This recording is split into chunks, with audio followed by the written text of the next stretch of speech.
just going to introduce you to Nic Slocum. Nic, you're ready to come down? Welcome, Nic, everyone. Jump the gun a bit there.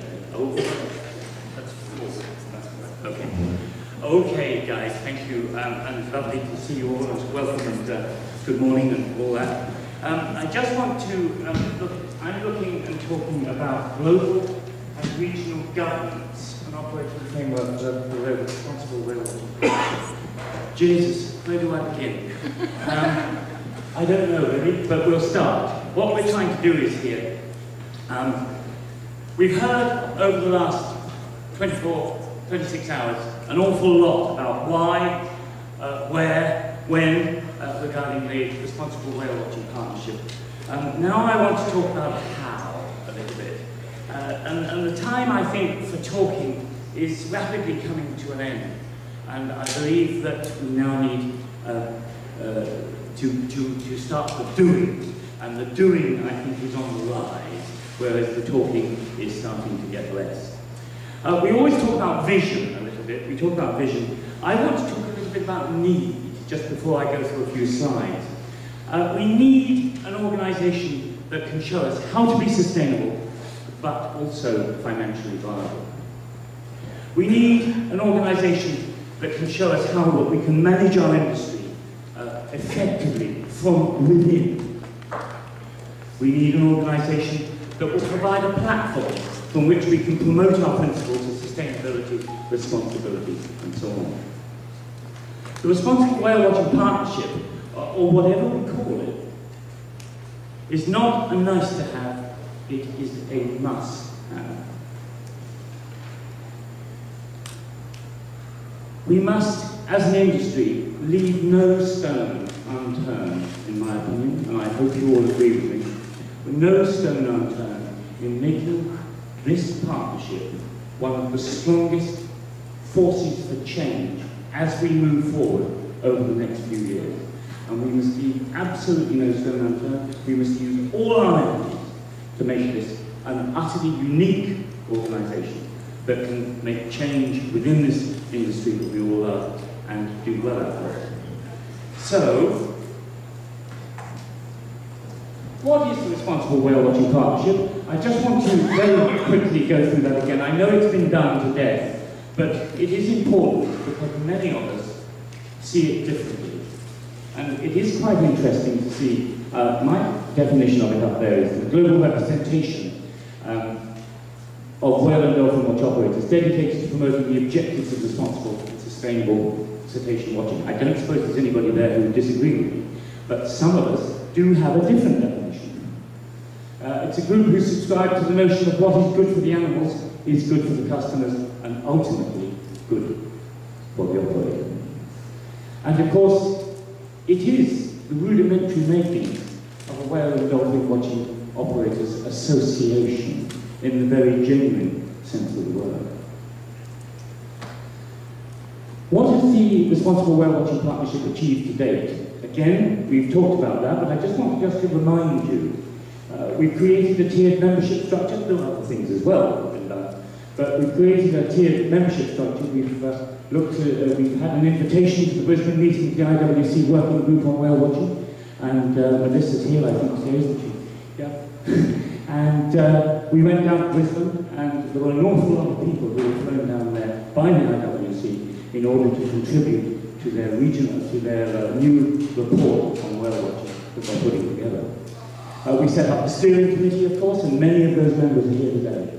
We've drawn on a worldwide operator base to create working groups within the membership on key aspects of the industry. For example, Jean is at the moment our authority on swimwear programs, and Duncan and Hannah are authorities on codes of conduct. And other people will be involved in that as we go along with it. We started a regional feedback mechanism to address local issues. So there are local, regional, listed representatives of the Responsble Whale Watching Group in different parts of the world. We produced a first case study report looking at issues like codes of conduct and managing customer expectation.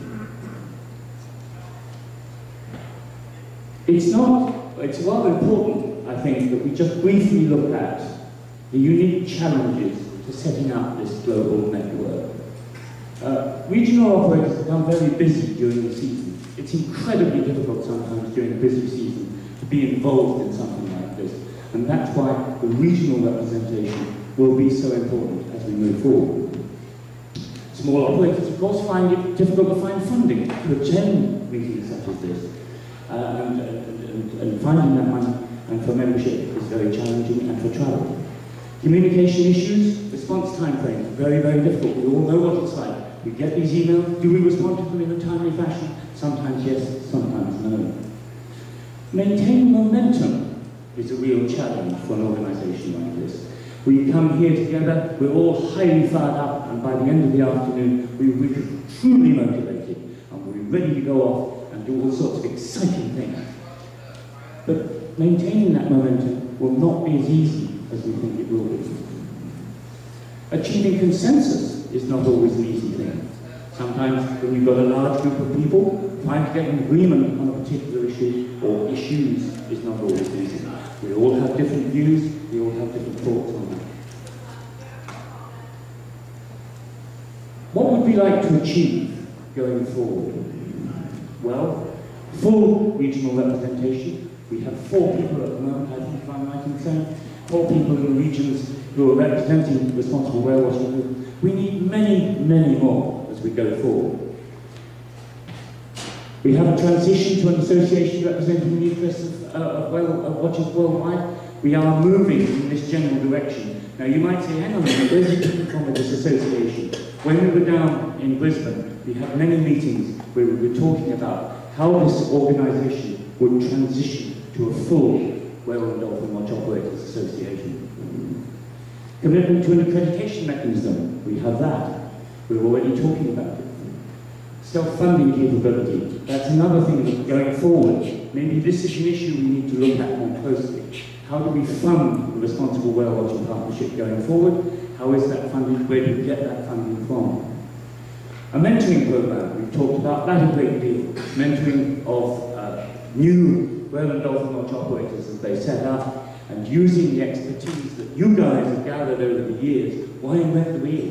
Why not send people from the Responsble Whale Watching Group down, or those regional representatives of the Responsble Whale Watching Group partnership, down to give advice to these new startups? Why do you invent the wheel?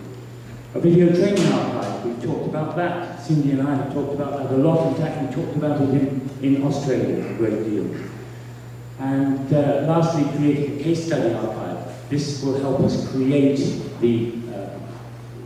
develop our expertise within certain areas and become an authority on certain key areas. And members of the Responsble Whale Watching Group, but all those members become an authority on different areas and different aspects of the issues at stake. I just want to go in and look a little bit more in detail at those issues that we want to go develop as we go forward. So full regional representation. We're talking 1, 2, possibly 3 regional representatives of any one geographical area. And we can then create, if we get enough people involved in that, regional subcommittees which can go ahead and be responsible for forwarding the plans of the Responsble Whale Watching Group in those areas.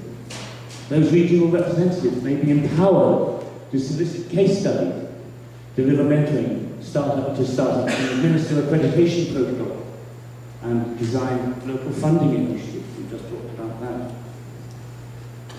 Transition to an association.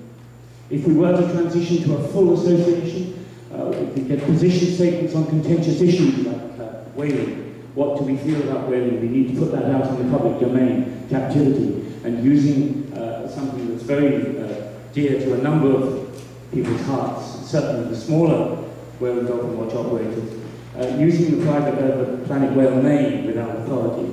There are some operators out there who are not members of the Planet Whale group, and yet they use the name and willy-nilly. And do we need to look at a name that might better reflect actually what we do and what we represent?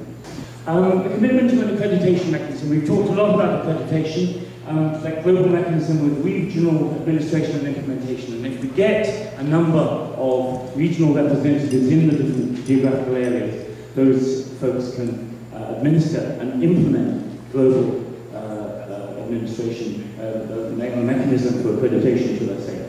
And I want to, after we've finished, ask Duncan to come up and just talk very briefly about a model that he has for accreditation, because I think it's very interesting that we hear just what he has to say, because he's given a lot of thought to it.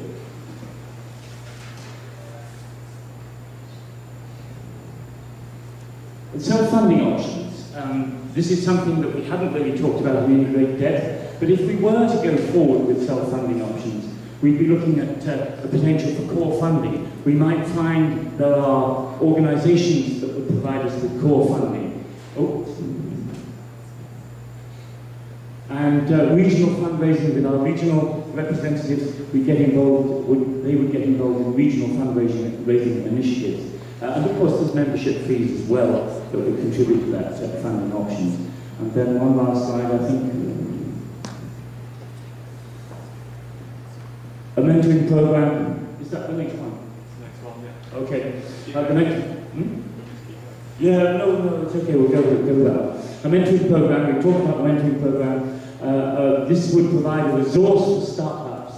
It would advise on accreditation and dealing with government bodies, finance, working with executives and NGOs, and of course legal representation, should that ever become, God forbid, a requirement by individual operators.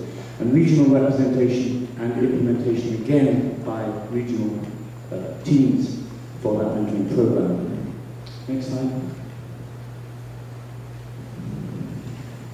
Just go on to the next one. Right, okay, that's fine, thank you. Those are just some of the ideas that we have for moving the Responsble Whale Watch Partnership forward.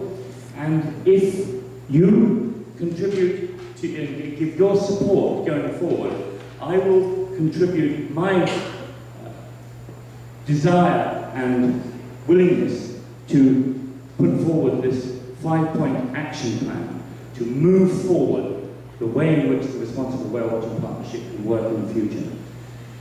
We will complete the steering committee and set up our regional representation that we talked about just briefly. We will solicit and implement your ideas for a full transition to an association if that is an appropriate move. We'll develop and implement members' ideas for the accreditation program. We've talked a bit about that already. And we'll explore core funding initiatives. We'll also finalise and implement ideas for a video training archive, which we'll talk, because I know Cindy has an enormous amount of information on that and a number of very good ideas. I think that's the last one. Just one. Okay, yes, that's the last one.